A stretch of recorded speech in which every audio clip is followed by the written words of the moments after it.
Bonjour. Après le dimanche de la Trinité et accessoirement de la fête des Pères, voici un texte qui parle du Père et du Fils, mais donc aussi de nous autres. Le Père ne juge personne, mais il a remis tout jugement au Fils. Amen, amen, je vous dis, celui qui écoute ma parole et qui croit à celui qui m'a envoyé a la vie éternelle et ne vient pas en jugement, mais il est passé de la mort à la vie.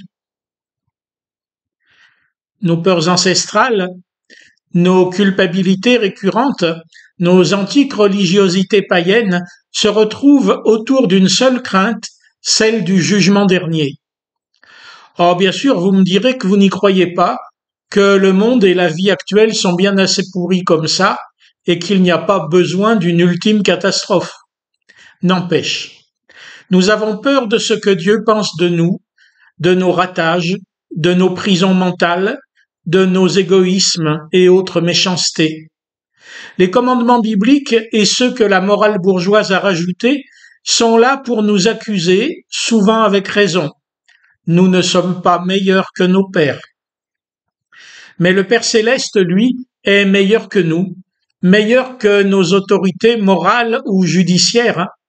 L'union d'amour du Père et du Fils a fait que le Père, le juste juge, ne juge personne, mais il a remis tout jugement à celui qu'il nous a donné comme avocat, son Fils Jésus-Christ, mort à cause de nos fautes et ressuscité pour nous rendre justes.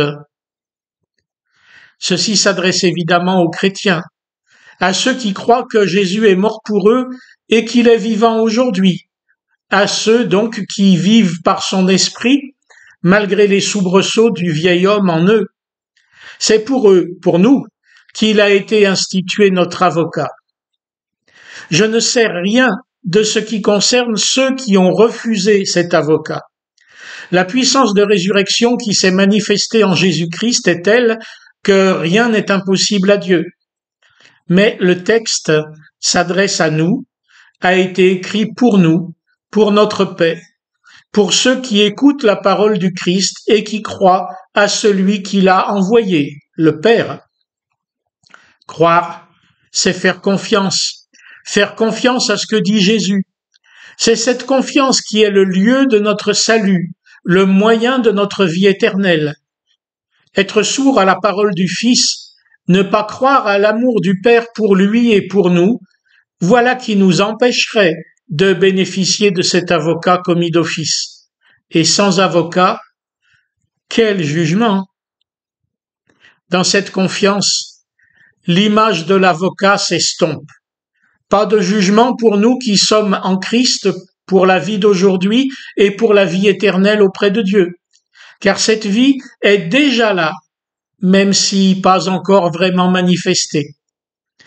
La vie éternelle, c'est vivre en Christ, associé à lui dans l'amour du Père, dès aujourd'hui. N'ayons donc plus de peur. L'amour parfait bannit la crainte.